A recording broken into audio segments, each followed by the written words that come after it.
Welcome back to online class में। आज कक्षा 12 विषय भूगोल अध्याय 3 जनसंख्या संगठन।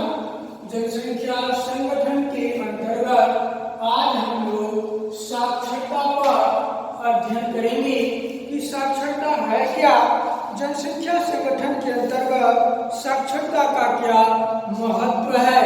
तो फिर आज हम चल रहे हैं कि साक्षरता जनसंख्या के गुणात्मक विकास का एक महत्वपूर्ण पहलू है और जो उस क्षेत्र के सामाजिक आर्थिक विकास का एक विश्वसनीय और यथार्थ सूचक माना जाता है। साक्षरता के कारण ही देखा जाए तो गरीबी उन्मूलन, मानसिक स्वतंत्रता, शांति और मैत्रीपूर्ण अंतर्राष्ट्रीय संबंधों के विकास के लिए स्वतंत्र लोकतांत्रिक विधा की व्यवस्था पूर्ण होता है। किसके माध्यम से? साक्षरता के माध्यम से। साक्षरता का तात्पर्य आप समझ रहे हैं कि शिक्षित होना। अब शिक्षित होने का तात्पर्य कि आप किसी भी भाषा को आप पढ़ सके, लिख सके और समझ सके। कहने का तात्पर्य पढ़ना, लिखना और बोलना जब किसी को आ जाए तो किसी भी भाषा का पढ़ना, लिखना, बोलना अगर आपको आ जाता है तो उस व्यक्ति को साक्षर या शिक्षित माना जाता है। किसी भी देश की जो सामाजिक या आर्थिक, राजनीतिक, सांस्कृतिक विविधतापूर्ण जो अवलोकन होता है या किसी भी देश का जो विकास होता है उसमें साक्षरता का सबसे बड़ा योगदान होता है। या कहें इसके अतिरिक्त साक्षरता की विभिन्न जो जनांकी विशेषताएं हैं, जैसे जनांकी यहाँ जनसंख्या के अंतर्गत जैसे जन्म दर, मृत्यु दर और आर्थिक दरों में भी जो विभिन्नता है या भिन्नता को भी यह साक्षरता प्रभावित करती है। और विश्व में साक्षरता दर में देखा जाए तो विश्व के जितने भी देश हैं सभी देशों में साक्षरता के अंतर्गत इसमें विभिन्नता पाई जाती है।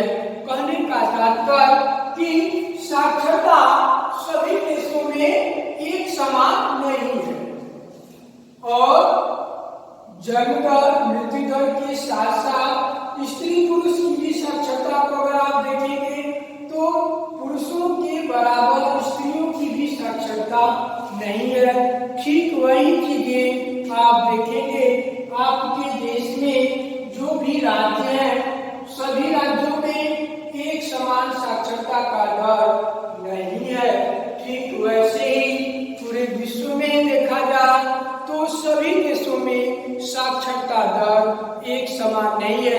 इसमें अनेक प्रकार की विभिन्नताएं पाई जाती हैं। इसमें कहें तो असमानता, विभिन्नता या कहें असमानताएं पाई जाती हैं। सभी देशों में एक समान नहीं है। तो देखा जाए तो भारतीय जनगणना में जो भारतीय जनगणना है उसके अनुसार है कि साक्षरता को भारतीय जनगणना ने परिभाषित किया है। तो भारतीय जनगणना के अनुसार साक्षरता किसे कहते हैं तो पॉइंट्स है इसमें कि साक्षरता को देखा जाए तो भारतीय जनगणना के अनुसार इसे इस प्रकार परिभाषित किया जा सकता है कि वही व्यक्ति साक्षर माना जाता है जो किसी भाषा को पढ़ लिख एवं समझ सकता है।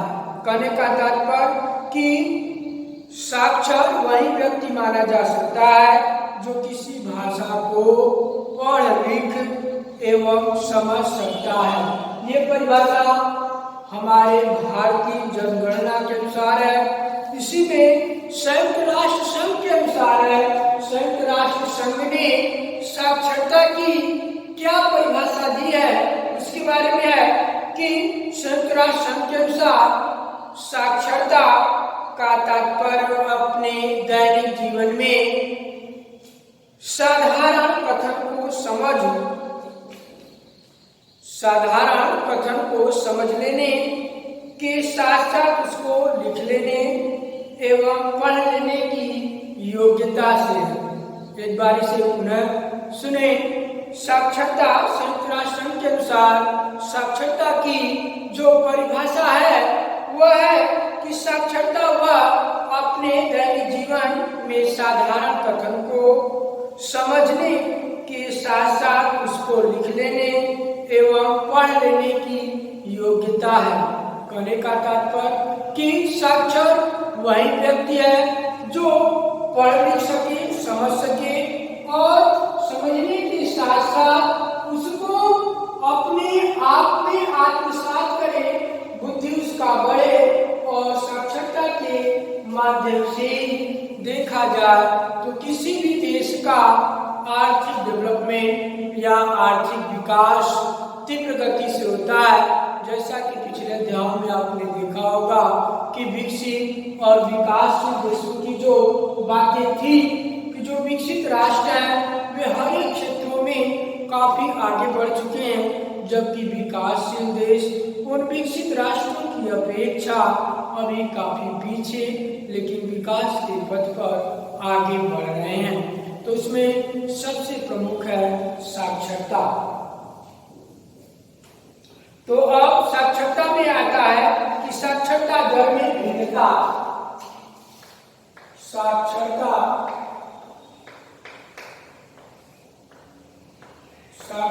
दर में भिन्नता। साक्षरता दर में भिन्नता किस प्रकार है? तो कह रहा है कि साक्षरता दर में भिन्नता विश्व की जनसंख्या की अगर हम विशेषताओं के साथ साथ साक्षरता में भी देखें तो तीव्र प्रादेशिक भिन्नताएं दिखलाई देती हैं या मिलती हैं। यही नहीं बल्कि एक देश की भी जो साक्षरता है वह भिन्न भिन्न प्रदेशों में अलग अलग या भिन्न भिन्न रूपों में दिखलाई देती है। कहने का तात्पर्य कि विश्व जनसंख्या की जो विशेषताओं के साथ साथ जो हमने देखा कि साक्षरता में भी तीव्र प्रादेशिक भिन्नताएं पाई जाती हैं। जैसे जनसंख्या का जो आकार आपने देखा कि पूरे विश्व में जो जनसंख्या तीव्र गति से बढ़ रही है, कहीं कहीं तीव्र गति से बढ़ रही है, कहीं कहीं कम है और कहीं अधिक जनसंख्या है। जैसे उदाहरण के तौर पर एशिया महाद्वीप को आपने देखा कि एशिया महाद्वीप में जनसंख्या किस प्रकार से तीव्र गति से बढ़ रही है, जबकि यूरोपीय कंट्री के देशों में जनसंख्या में थोड़ी सी रुकावट है, उतनी तीव्र नहीं बढ़ रही है। लेकिन विकासशील देशों की अपेक्षा विकसित राष्ट्रों ने अपने यहाँ जनसंख्या को काफी हद तक नियंत्रित कर लिया है। तो वही चीजें यहाँ हम साक्षरता के बारे में भी देख रहे हैं कि साक्षरता के अंतर्गत अगर हम देखें तो जो विकसित राष्ट्र हैं उनके यहाँ साक्षरता की जो दर है वह बड़े पैमाने पर पाई जाती है, जबकि विकासशील देशों में साक्षरता की जो दर है वह अभी विकसित राष्ट्रों की अपेक्षा कम है। और यहाँ तक कि अपने देश में देखें या दूसरे देशों में भी जो साक्षरता की विभिन्नताएं, जैसे भारत में अनेक प्रांत हैं तो हर प्रांतों में साक्षरता की जो दर है वह अलग अलग है। केरल में देखेंगे 98.99 के आसपास है, तो आपके यूपी में 65 से 70 के बीच में साक्षरता है, तो पंजाब में 70 से 80 के बीच में साक्षरता है। कहने का तात्पर्य कि जो साक्षरता दर है भारत में भी हर प्रांतों में अलग अलग है। तो यहाँ जो विभिन्नताएं देखने को मिलती हैं साक्षरता के अंतर्गत, तो पहला पॉइंट इसमें ग्रामीण एवं नगरीय जनसंख्या। साक्षरता के अंतर्गत ग्रामीण एवं नगरीय, ग्रामीण एवं नगरीय जनसंख्या।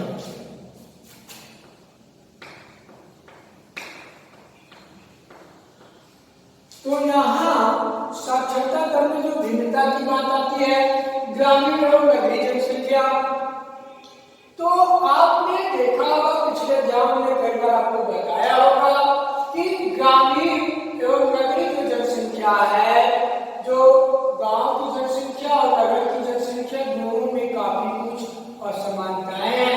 तो गांव में, जैसे भारत गांव में बसता है, तो ग्रामीण क्षेत्रों की जनसंख्या अधिक है, नगरीय क्षेत्रों में भी जनसंख्या अधिक है, लेकिन ग्रामीण क्षेत्र अधिक है, नगरीय क्षेत्र कम है।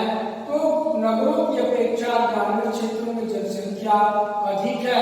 लेकिन अगर हम साक्षरता की बात करें, जो नगरीय जनसंख्या है, नगरीय जनसंख्या में साक्षरता दर जो है वह अधिक है, ग्रामीण क्षेत्रों में साक्षरता दर कम है।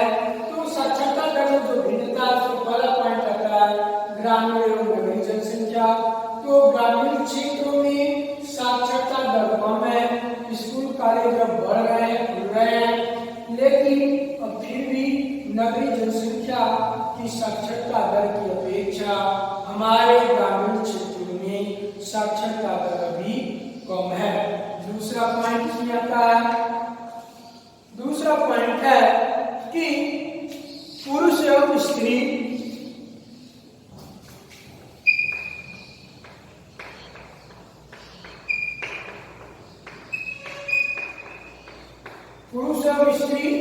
तो साक्षरता दर में देखेंगे, पुरुषों की जो साक्षरता दर है वो अधिक है और स्त्रियों की जो साक्षरता है वह कम है। आप देखेंगे हर एक प्रांतों में या हर एक राज्यों में या हर एक जिलों में अगर आप आंकड़ा देखें, तो पुरुषों की जो साक्षरता दर है वह अधिक है और स्त्रियों की जो साक्षरता दर है वह कम है। क्योंकि आज भी हमारे प्राचीन भारतीय समाज में, वर्तमान समय में लोग प्राचीन काल की परंपराएं, रूढ़ियां, रीति रिवाजों को आज भी लोग मानते चले आए हैं। जो अंधविश्वास है उसी में विश्वास करते हैं और स्त्रियों को कम शिक्षा दी जाती है। तो पुरुष प्रधान का वर्चस्व रहता है हमारे भारतीय समाज में। तो यहाँ भी स्त्रियों की जो पुरुष और स्त्री है, दोनों के अनुपात अगर देखें तो साक्षरता दर में पुरुष अधिक साक्षर मिलेंगे, स्त्रियां कम, लेकिन अब धीरे धीरे स्त्रियां भी साक्षरता में आगे बढ़ रही हैं। लेकिन अभी भी वर्तमान समय में पुरुषों की अपेक्षा स्त्रियों की जो साक्षर दर है वह कम है। विभिन्न सामाजिक वर्ग। तीसरा है विभिन्न सामाजिक दर।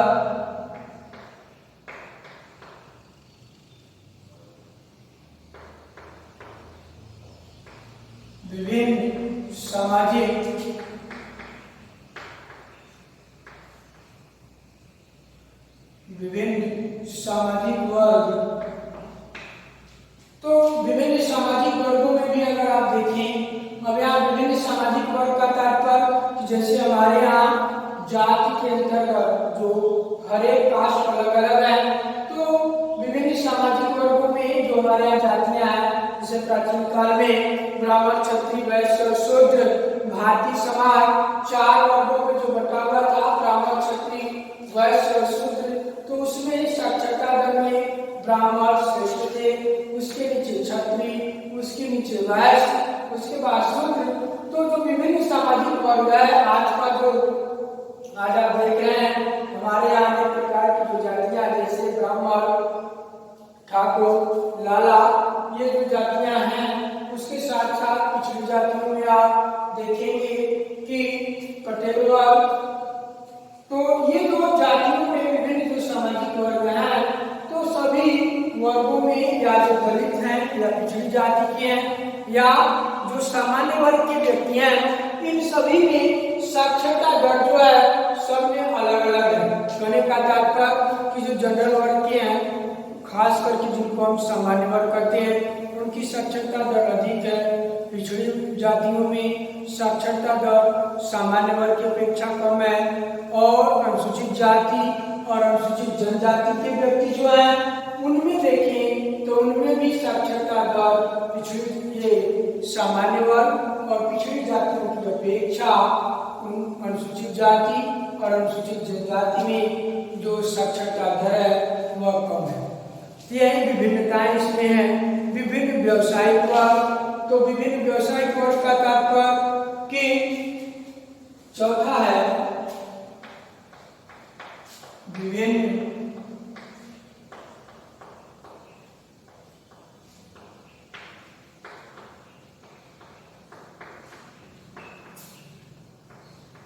विभिन्न व्यवसायिक वर्ग।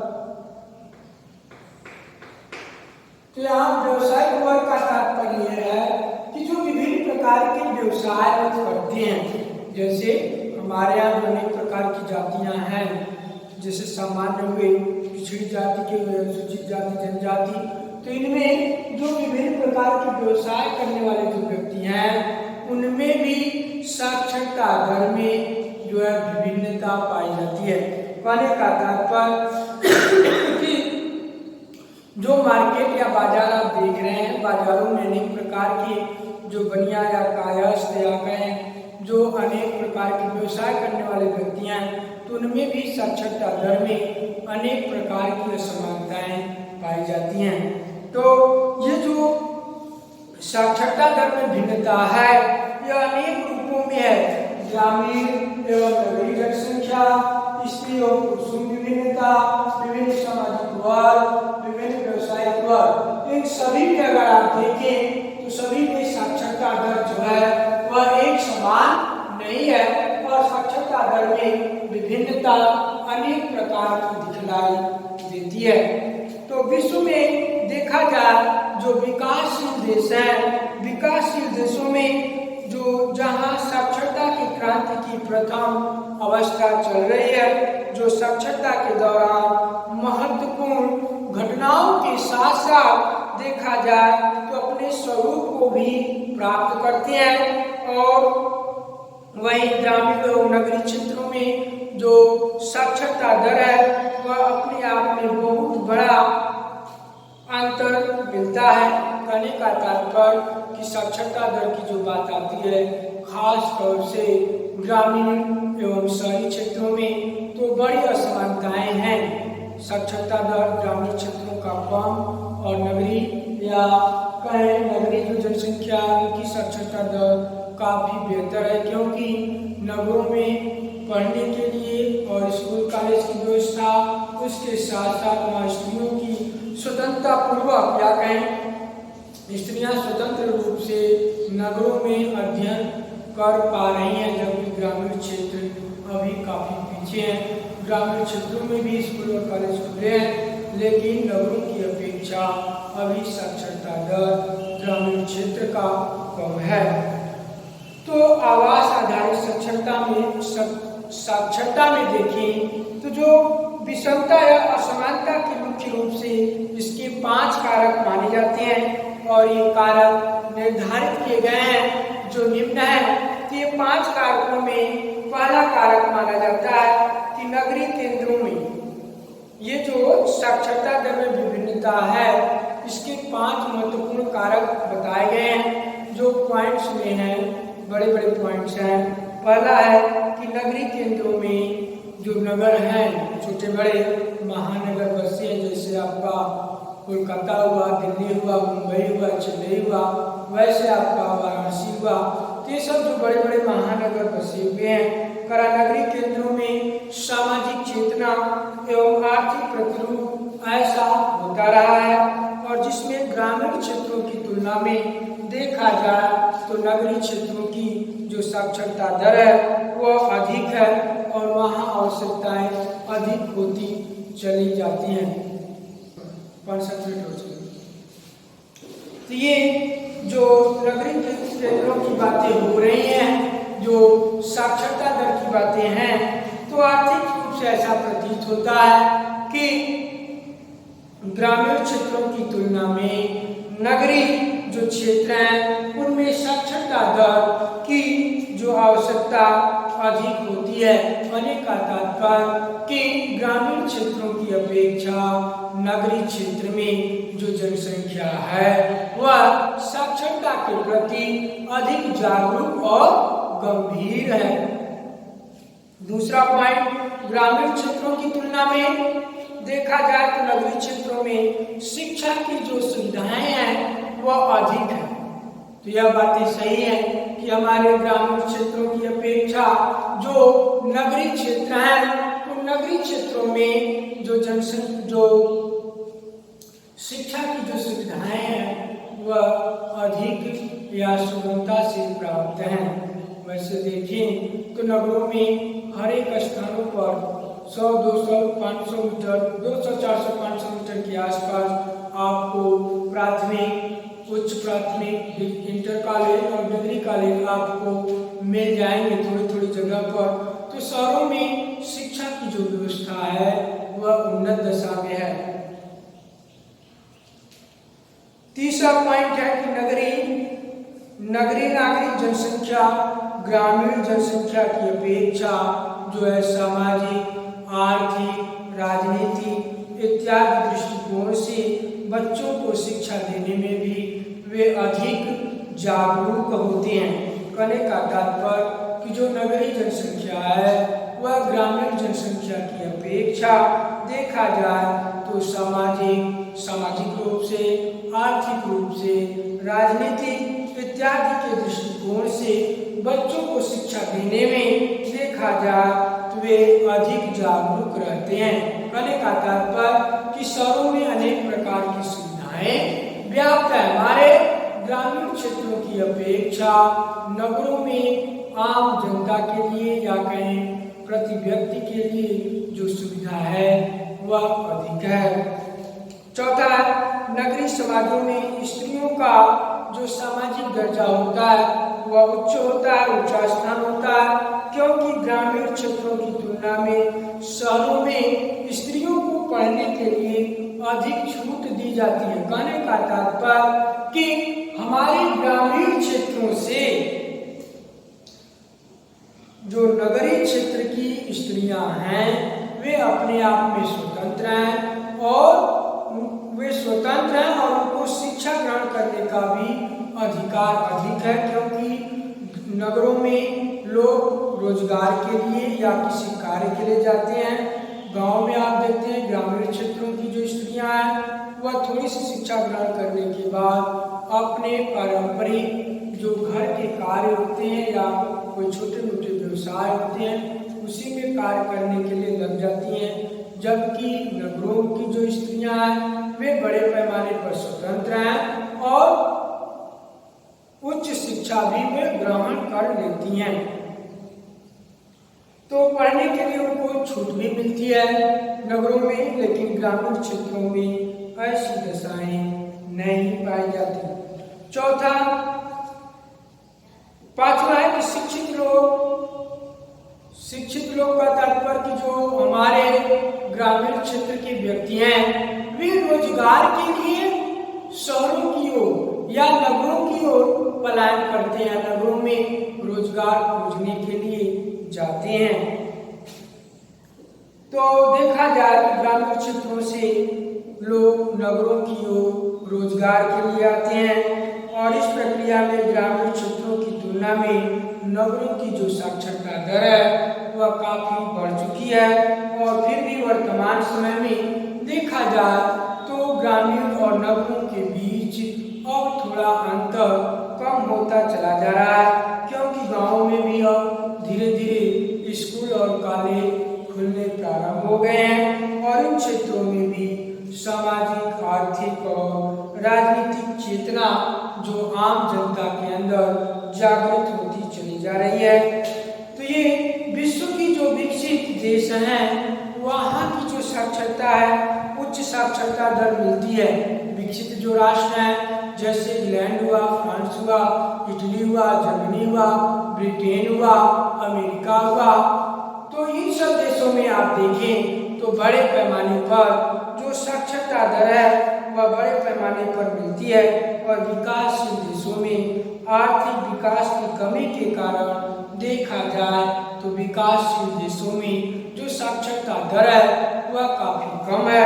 और दूसरा तथ्य यह भी है कि विकासशील देशों में स्त्रियों की साक्षरता दर पुरुषों की तुलना में प्रभावशाली रूप से काफी कम है।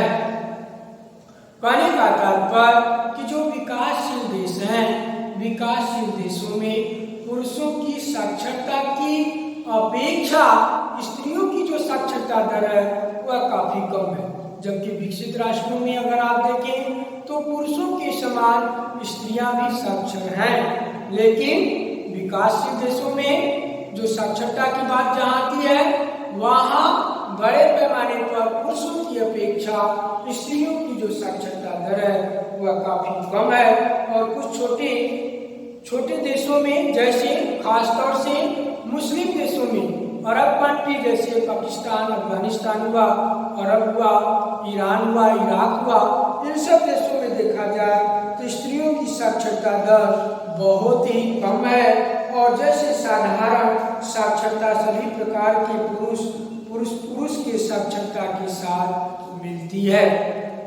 तो अब हम देखें आखिरी पैराग्राफ कि वर्तमान समय में देखा जाए तो विकासशील देशों में स्त्री शिक्षा पर भी अब विशेष ध्यान दिया जा रहा है और स्त्री पुरुष साक्षरता में जो अंतर है वह काफी तेजी से घटता जा रहा है। अब ग्रामीण क्षेत्रों में भी आप देख रहे हैं छोटे या बड़े पैमाने पर स्कूल और कॉलेज खुलते चले जा रहे हैं और शिक्षकों की जो संख्या है उसमें भी बढ़ाने में, या कहें तो प्राथमिक से लेकर उच्च शिक्षा तक की जो व्यवस्थाएं खास तौर पर राज्य सरकारें, केंद्र सरकार और राज्य सरकारें करती हैं, तो उसमें देखा जाए अंतर को काफी प्रभावशाली ढंग से कम कर दिया गया है। और विवाह के लिए देखें तो लड़कियों का शिक्षित या साक्षर होना अत्यंत आवश्यक होता है, क्योंकि आज आप वर्तमान समय में देखते हैं कि लोग अगर विवाह के लिए जाते हैं तो सबसे पहले स्त्री या पुरुष उनकी